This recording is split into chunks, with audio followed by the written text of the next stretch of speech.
सर्वमंगल मांगल्ये शिवे सर्वार्थ साधिके शरण्ये त्र्यंबके गौरी नारायणी नमोस्तुते। ओम जयंती मंगला काली भद्रकाली कपालिनी दुर्गा क्षमा शिवा धात्री स्वाहा स्वाधा नमोस्तुते। या देवी सर्वभूतेषु शक्तिरूपेण संस्थिता नमस्तस्यै नमस्तस्यै नमस्तस्यै नमो नमः। આપ સૌને નવરાત્રિની ખૂબ ખૂબ ખૂબ શુભકામનાઓ।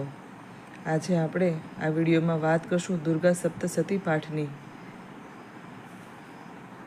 મિત્રો, સૌપ્રથમ આપને જો અમારા વિડીયો ગમતા હોય તો પ્લીઝ લાઇક શેર અને સબસ્ક્રાઈબ જરૂરથી કરજો। નવરાત્રિના દિવસોમાં દેવી દુર્ગાને પ્રસન્ન કરવા માટે મંત્રોચ્ચાર કરવામાં આવે છે। દુર્ગા સપ્તશતી માર્ગમાં કુલ 13 અધ્યાય છે। હિન્દુ ધાર્મિક ગ્રંથ દુર્ગા સપ્તશતી માર્ગ તરીકે ઓળખાય છે, જેને દુર્ગા મહાત્મય અને ચંડી માર્ગ તરીકે પણ ઓળખવામાં આવે છે। તે વર્ણવે છે કે કેવી રીતે મા દુર્ગાએ મહિષાસુર રાક્ષસને હરાવ્યો હતો।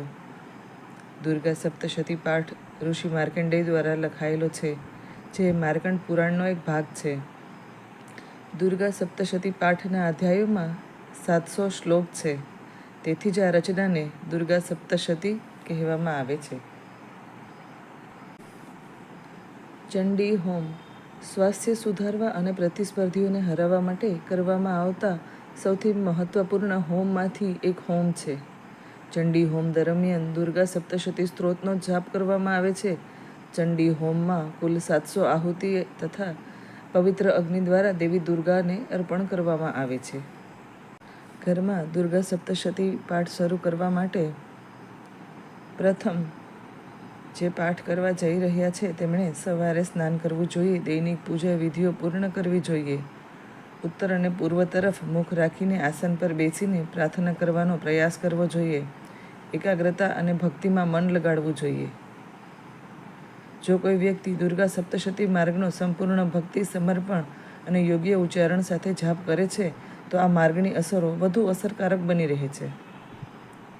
સપ્તશતી માર્ગના જાપ દરમિયાન બોલનારે ઊંઘવું, છીંકવું, બગાસું ખાવું અથવા થૂંકવા માટે પણ ઊભું થવું જોઈએ નહીં। સંપૂર્ણ એકાગ્રતા સાથે પાઠ કરવા જોઈએ। દુર્ગા સપ્તશતી નવરાત્રિ દરમિયાન શ્રેષ્ઠ રીતે કરવામાં આવે છે। જોકે અન્ય મહિનાઓમાં પણ તમે આ પાઠ કરી શકો છો।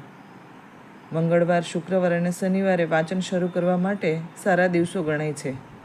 કોઈ વ્યક્તિ દરરોજ સપ્તશતી વાંચી શકે છે અને તેને 7 દિવસમાં નીચેના પ્રકરણોના વિભાગમાં સમાપ્ત કરી શકે છે।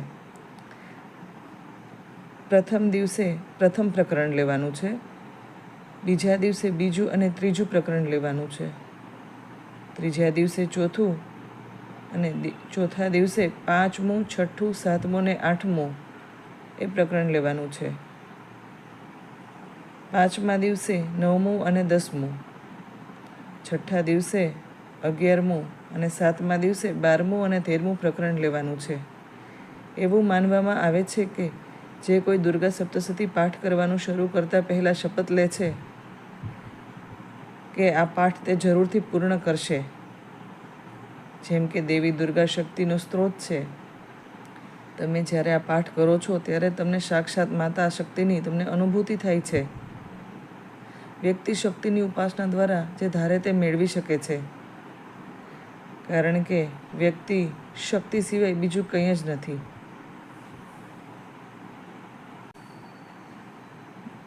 દુર્ગા સપ્તશતી પાઠ માટે વાંચનનો સાચો ક્રમ આ પ્રમાણે હોવો જોઈએ।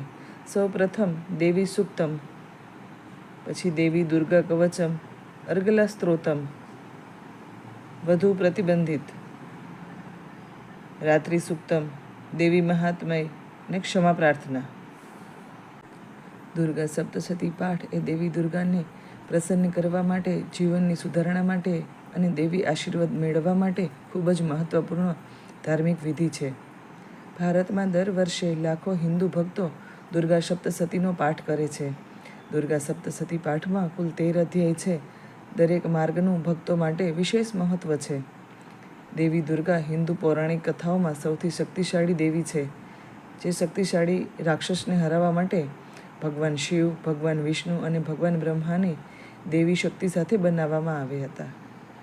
દેવી દુર્ગાએ રાક્ષસ મહિષાસુરનો વધ કરીને અનિષ્ટ પર સારાની જીત અંકિત કરી છે. જે લોકો શુદ્ધ હૃદય અને ભક્તિ સાથે મા દુર્ગા સપ્તશતીનો પાઠ કરે છે તેઓ દેવી દુર્ગાનું દૈવીય વરદાન અચૂક મેળવે છે. તેમની બધી ઈચ્છાઓ પૂર્ણ થાય છે. તેમને આરોગ્ય, સંપત્તિ અને સમૃદ્ધ જીવન લાવે છે. જય માતાજી મિત્રો. અને મિત્રો, જો આ કંઈ પણ તમારાથી અઘરું લાગે કે ન થઈ શકે તો તમે મા દુર્ગાનો બીજ મંત્ર છે તેનો તમે દિવસ દરમિયાન જેટલો મંત્રોચ્ચાર થઈ શકે તેટલો તમારે કરવો જોઈએ. ઓમ એમ હીમ ક્લીમ ચામુંડાઈ વિચ્ચે આ માનો બીજ મંત્ર છે જે તમને રક્ષણ પ્રદાન કરે છે, સમૃદ્ધિ પ્રદાન કરે છે, તેમજ નવચેતન અને શક્તિ પ્રદાન કરે છે.